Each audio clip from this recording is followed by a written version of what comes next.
കാലത്തിൻ്റെ അപ്പുറം പോയി മനസ്സിലാക്കാനും ചിന്തിക്കാനും പഠിക്കാനും ഔത്സുക്യം കാണിച്ച കമ്മ്യൂണിസ്റ്റായിരുന്നു.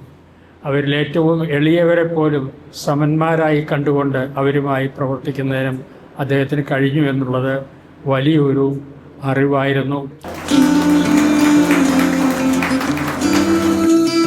നേതാവ്, ഗുരു എന്ന അർത്ഥത്തിൽ ആശാൻ എന്ന പേര് സഖാവ് സുരേന്ദ്രനാഥ് പൂർണ്ണമായും അന്വർത്ഥമാക്കുന്നുണ്ട്.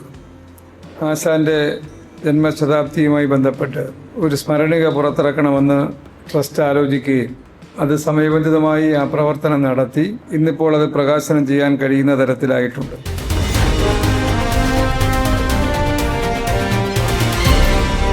K V Surendranath library and പഠന കേന്ദ്രം, അതിൻ്റെ കമ്മിറ്റി പലപ്പോഴും കൂടിയപ്പോൾ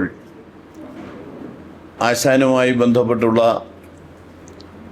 ആശാൻ്റെ പ്രവർത്തന മേഖലയിൽ ആശാൻ്റെ കാര്യങ്ങൾ അവതരിപ്പിക്കുന്ന ഒരു ജന്മശതാബ്ദി പതിപ്പ്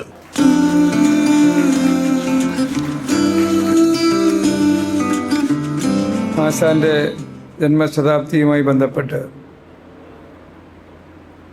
ഒരു സ്മരണിക പുറത്തിറക്കണമെന്ന് ട്രസ്റ്റ് ആലോചിക്കുകയും അത് സമയബന്ധിതമായി ആ പ്രവർത്തനം നടത്തി ഇന്നിപ്പോൾ അത് പ്രകാശനം ചെയ്യാൻ കഴിയുന്ന തരത്തിലായിട്ടുണ്ട്. ഇന്നിവിടെ സൂചിപ്പിച്ചതുപോലെ RVG ആണ് ഈ പുസ്തകം ഏറ്റുവാങ്ങുന്നത്. വളരെ നേരത്തെ തന്നെ RVG ഇവിടെ എത്തി. ആശാനോടും പുരോഗമന പ്രസ്ഥാനങ്ങളോടുമുള്ള അദ്ദേഹത്തിൻ്റെ അങ്ങേയറ്റത്തെ സ്നേഹവും കടപ്പാടും എത്ര മനോഹരമായിട്ടാണ് വനിതാ സംവരണത്തിൻ്റെ പേര് പറഞ്ഞ് ഒരു രാഷ്ട്രീയം അവതരിപ്പിക്കാൻ BJP പരിശ്രമിച്ചത് നമ്മൾ കണ്ടതാണ്. എന്ത് വലിയൊരു നാടകമാണ് അരങ്ങേറിയത്. അത് മനസ്സിലാക്കിക്കൊണ്ട് രാജ്യത്തെ പ്രതിപക്ഷം, ഒരിക്കലും യോജിക്കാത്ത പ്രതിപക്ഷം യോജിച്ച് നിന്നുകൊണ്ട് ആ അപകടം മനത്തറിഞ്ഞ് അതിനെ ചെറുക്കാൻ കഴിഞ്ഞു എന്നുള്ളത് നമ്മുടെ രാജ്യത്തിൻ്റെ ജനാധിപത്യ വ്യവസ്ഥയിൽ നമുക്ക് അഭിമാനം കൊള്ളാവുന്ന ഒരു കാര്യം തന്നെയാണ്. നമ്മളെല്ലാം ആശാൻ എന്ന് വിളിച്ച് സ്നേഹിക്കുകയും ആദരിക്കുകയും ചെയ്യുന്ന സഖാവ് കെ വി സുരേന്ദ്രനാഥിൻ്റെ സ്മരണാർത്ഥം ട്രസ്റ്റ് പുറത്തിറക്കുന്ന പുസ്തകം ഇവിടെ ഇപ്പോൾ പ്രകാശനം ചെയ്യപ്പെട്ടിരിക്കുന്നു. നമുക്കേവർക്കും ആദരവുള്ള നമ്മുടെ നാടിൻ്റെ വൈജ്ഞാനിക പഠനങ്ങളെല്ലാം എല്ലാ കാലത്തും ദീപ്തമാക്കുന്ന ലക്ഷ്യബോധമുള്ള പരിസ്ഥിതി പ്രവർത്തനത്തിൻ്റെയും ഭൗതിക പ്രവർത്തനത്തിൻ്റെയും എല്ലാം മുൻപിൽ നിൽക്കുന്ന പ്രിയപ്പെട്ട RVGക്കാണ് ഈ പുസ്തകം നമ്മൾ ആദ്യമായി കൊടുക്കുന്നത്. RVG എല്ലാ അർത്ഥത്തിലും ഈ പുസ്തകം ഏറ്റുവാങ്ങാൻ ഏറ്റവും അർഹനും യോഗ്യനുമാണ്. ഇതൊരു ശതാബ്ദി പതിപ്പ് സ്മരണക എന്ന് മാത്രം വിളിച്ചാൽ പോരാ. അക്ഷരത്തിലും അർത്ഥത്തിലും ഇതൊരു കനപ്പെട്ട സംരംഭമാണ്. അത്രയേറെ പേജുകൾ,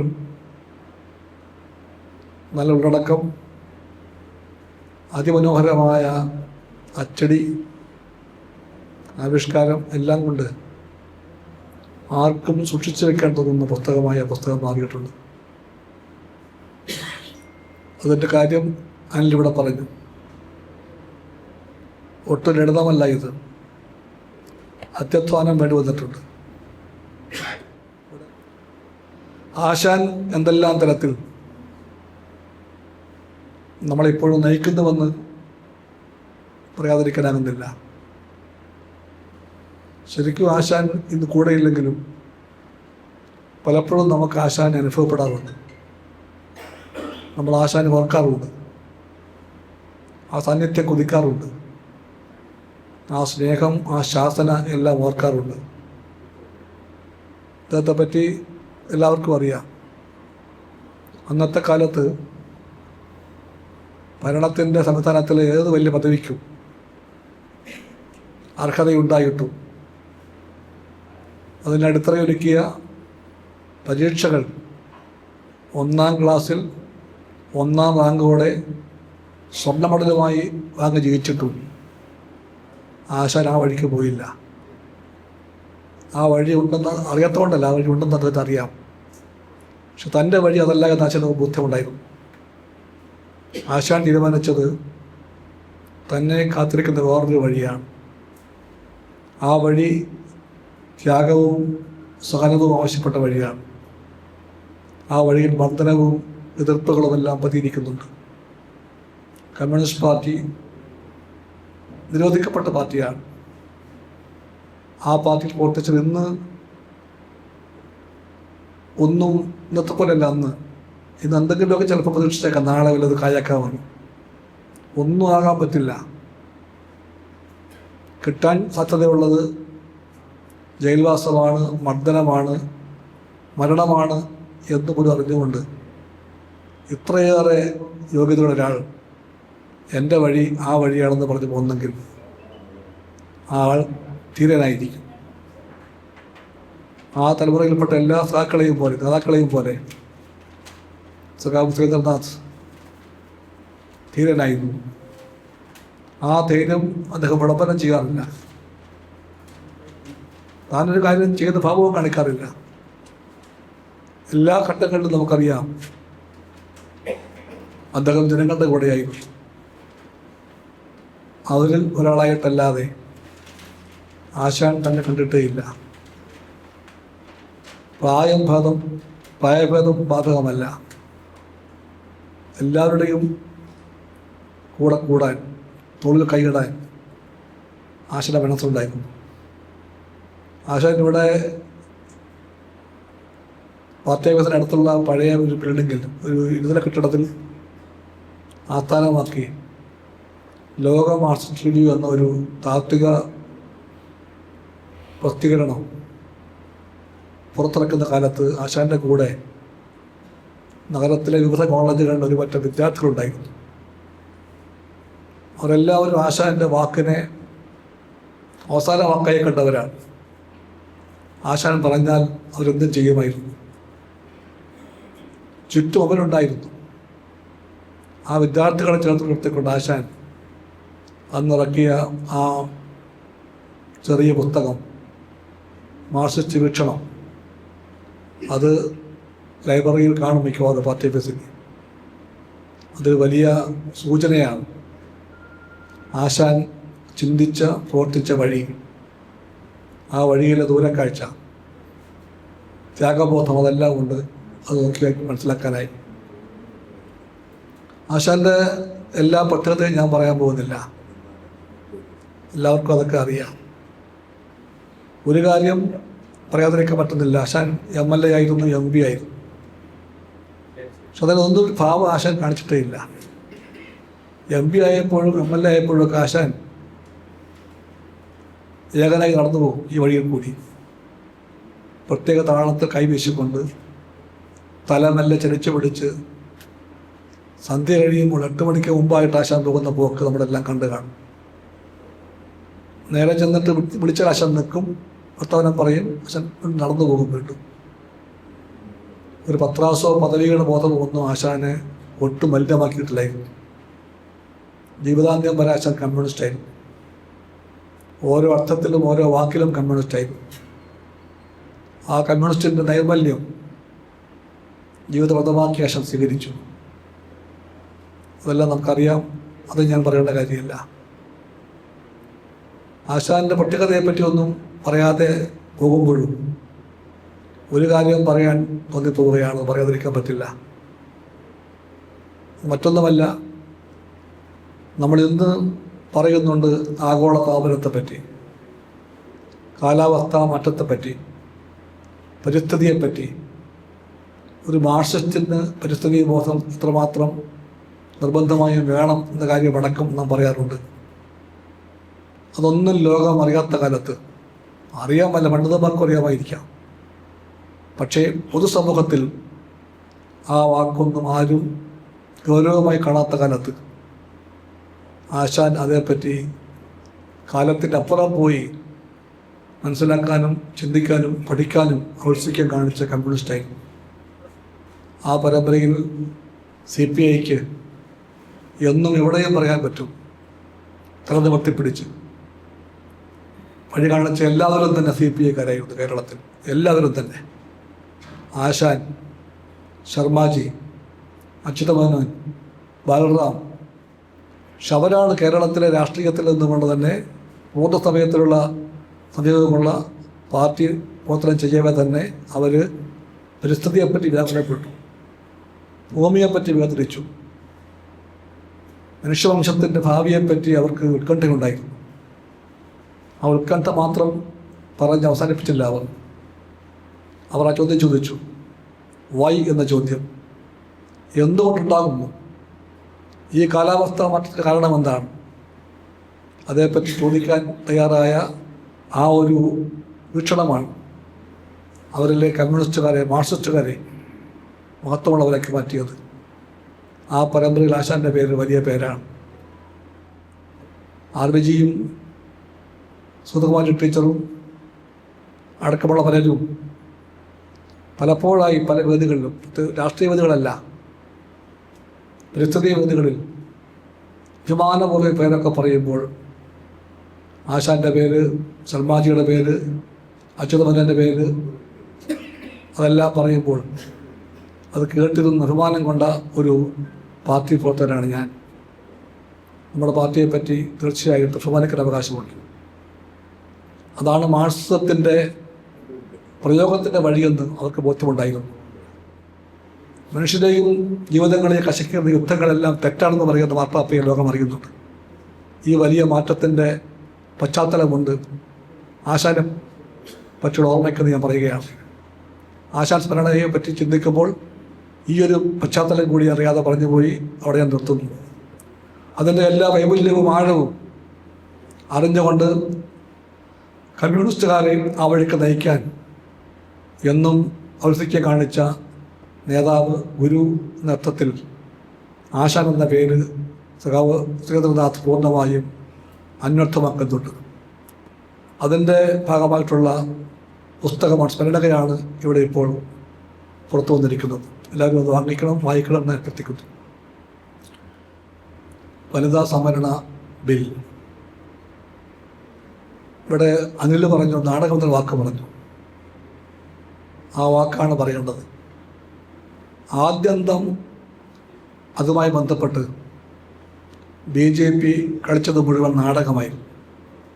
സാമാന്യഗതിക്ക് ഒരുമിക്കാൻ പ്രയാസമുള്ള പാർട്ടികൾ, പണ്ടും പല കാരണം പറഞ്ഞുകൊണ്ട് പല വഴിക്ക് പോയവർ, ഇതേ ബില്ല് പാർലമെൻറ്റിൽ പണ്ട് ചർച്ചയ്ക്ക് വന്നപ്പോൾ ഓരോരോ ന്യായം പറഞ്ഞുകൊണ്ട് പല വഴിക്ക് പോകാൻ ശ്രമിച്ചവർ, ആർക്ക് മുമ്പിലും തോൽക്കാത്ത മോദിയെ, BJPയെ ഇന്ത്യൻ ജനാധിപത്യം തോൽപ്പിച്ചു. വോട്ടെടുപ്പിൽ പരാജയപ്പെട്ടു. മോദിയുടെ നാടകം പരാജയപ്പെട്ടെങ്കിലും ആ നാടകത്തിൻ്റെ കർത്താക്കൾ പിന്തിരിഞ്ഞു പോയിട്ടില്ല. അവരിപ്പോഴും ഇവിടെ തന്നെയുണ്ട്. അവർ വീണ്ടും വരും. അതാണ് മോദി കാണിച്ചത്. തൊട്ടടുത്ത നിമിഷം അദ്ദേഹം പറഞ്ഞു, അതൊരു വലിയ സ്ത്രീവിരുദ്ധ പ്രവർത്തനമായിരുന്നു. സ്ത്രീകളെ പ്രതിപക്ഷം തോൽപ്പിച്ചു. അദ്ദേഹം പെട്ടെന്ന് സ്ത്രീപക്ഷപാതിയായി. അതുകൊണ്ട് അതിന് പ്രതികാരം ചെയ്യുമെന്ന് പറയുകയാണ്. വരും തിരഞ്ഞെടുപ്പുകളിൽ സ്ത്രീകളെ പരാജയപ്പെടുത്തിയ വഞ്ചിച്ചവർക്കെതിരായി എല്ലാ സ്ത്രീകളും വോട്ട് ചെയ്യുമെന്നുകൊണ്ട് അദ്ദേഹം പറഞ്ഞപ്പോൾ അർത്ഥമെന്ന സ്ത്രീകളെല്ലാം BJP ഭാഗത്തേക്ക് അതുകൊണ്ട് മാറിയെന്ന് നിർത്തി തീർക്കാനും ആ പരാജയത്തെ ഉപയോഗപ്പെടുത്താൻ ശ്രമിച്ചിട്ടുണ്ട് BJP. ആ ശ്രമം തീർച്ചയായിട്ടും തുടരുമെന്ന് നമ്മൾ കാണുന്നു. ആ ശ്രമത്തിൽ വിജയിക്കാൻ നാം സമ്മതിക്കാൻ പാടില്ല BJP, അവരുടെ കൂട്ടാളികളെ. ആ ശ്രമം ആദ്യന്തം കാപട്യമായിരുന്നു. ഇതേ ബില്ല് തന്നെ കൊണ്ടുവന്നു അവർ 23-ൽ. ഇതേ നിയമം തന്നെ, ഇതേ പേര്. എൻ്റെ ഓർമ്മ 106-ാമത്തെ ഭേദഗതിയാണെന്നാണ്. ആ പദ്ധതിയുടെ ലക്ഷ്യം തന്നെയായിരുന്നു വനിതാ സംവരണം. 33% സംവരണം പാർലമെൻറ്റിൽ ഉറപ്പാക്കാൻ വേണ്ടിയായിരുന്നു ആ നിയമം. ആ നിയമം പാസ്സായി. ആ നിയമം ഏകകണ്ഠേന പാസ്സായി. ആ നിയമത്തിന് വേണ്ടി അന്ന് കൈപൊക്കിയ ഒരു പ്രതിപക്ഷാംഗമാണ് ഞാൻ. കമ്മ്യൂണിസ്റ്റ് പാർട്ടിക്ക് അന്ന് രാജ്യസഭയിൽ 2 പേരേ ഉള്ളൂ. ഇപ്പോഴും അതെ, ലോക്സഭയിലും അതെ. CPM-നും എണ്ണം അല്പം മെച്ചമാണെങ്കിലും വലിയ സംഖ്യ ഇല്ല. എണ്ണം മാത്രമല്ല, CPI-യും CPM-ഉം മാത്രമല്ല, എല്ലാവരും കൂടെ കൈപൊക്കിയിട്ടാണ് 23 നിയമം പാസ്സായത്. ആ നിയമം അവിടെ ഇരിക്കുകയാണ്. ഇപ്പോൾ വീണ്ടും ഒരു പുതിയ കാര്യം ചെയ്യും പോലെ 26-ൽ മോദി വീണ്ടും വന്നിരിക്കുന്നത്. അതാണ് നാടകം എന്ന് പറഞ്ഞത്. പാർലമെൻറ്റിലെ അംഗബലം കൂട്ടി അതിനായിട്ടുള്ള നീക്കത്തിന്റെ ഭാഗമായിട്ട് BJP-യുടെ നിർബാധമായ വരവിന് വഴിവെക്കാൻ വേണ്ടിയുള്ള ഏറ്റവും കാപട്യ നീക്കത്തിൻ്റെ മറയായിട്ടാണ് അവർ ആ ബില്ലിനെ കണ്ടത്. എവിടെയും സ്ത്രീക്ക് വേണ്ടിയുള്ള അവകാശങ്ങളെപ്പറ്റി ഒന്നും ഉണ്ടായിട്ടില്ല. രാഷ്ട്രീയ അവകാശം, സാംസ്കാരിക അവകാശം, വോട്ടവകാശം അടക്കം പലതും അവർക്ക് നിഷേധിക്കാൻ പഠിക്കാത്ത പാർട്ടിയാണ് BJP. മോദിയെ തോൽപ്പിക്കാൻ പറ്റും. പണ്ട് തോൽപ്പിച്ച ജനങ്ങളാണ് തോൽപ്പിച്ചത്. കർഷകർ തോൽപ്പിച്ചിട്ടുണ്ട് അവരെ. ആ നിയമങ്ങൾ 3 പാസ്സാക്കിയവർ, കർഷക നിയമങ്ങൾ കൈവക്കെ പാസ്സാക്കിച്ചു. പക്ഷേ ഇന്ത്യയിലെ കൃഷിക്കാർ പോരാടി 1.5 കൊല്ലം കൊണ്ട് അത് പിൻവലിപ്പിച്ചു. അതൊരു വിജയമാണ്. ആ വിജയത്തിൻ്റെ വേദി തെരുവുകളായിരുന്നു, സമരങ്ങളായിരുന്നു. ആ പാതയെ പിൻപറ്റിക്കൊണ്ട് സമരവേദിയായി പാർലമെൻറ്റിനെ മാറ്റിക്കൊണ്ട് പ്രതിപക്ഷഭാഗത്ത് തന്നെ പോരാടി ജയിച്ച വിജയമാണ് നാം കണ്ട വിജയം. ആ വിജയത്തിൻ്റെ പേരിൽ കമ്മ്യൂണിസ്റ്റുകാർക്ക് മാത്രമല്ല, എല്ലാ ജനാധിപത്യവാദികൾക്കും, എല്ലാ സ്ത്രീ സമത്വവാദികൾക്കും അഭിമാനിക്കാൻ അവകാശമുണ്ടെന്നും അവകാശബോധം കമ്മ്യൂണിസ്റ്റ് പാർട്ടി പങ്കിടുന്നുവെന്നും പറഞ്ഞുകൊണ്ട് ഞാൻ എൻ്റെ വാക്കുകൾ ചുരുക്കുന്നു. നമസ്കാരം. വേദിയിലും സദസ്സിലുമുള്ള ബഹുമാന്യ സുഹൃത്തുക്കൾ, ഞാൻ ഈ പുസ്തകം സ്വീകരിക്കുന്ന ആളാണ്. ഞാൻ തിരുവനന്തപുരം താമസക്കാരനായതിനു ശേഷം എനിക്കുണ്ടായ ഒരു ഭാഗ്യം തിരുവനന്തപുരത്തെ ചില പ്രധാന വ്യക്തികളെ പരിചയപ്പെടാനിടയായി എന്നുള്ളതാണ്. അതിൽ ഏറ്റവും വലിയ സൗഭാഗ്യം ശ്രീമതി സുഗതകുമാരി ടീച്ചർ മുഖേന ആശാനുമായി ബന്ധപ്പെടാൻ കഴിഞ്ഞു എന്നുള്ളത്. ആ പരിചയം പിന്നീട് പല വേദികളിലും ഒന്നിച്ച് പ്രവർത്തിക്കാനുള്ള അവസരം എനിക്ക് നൽകി.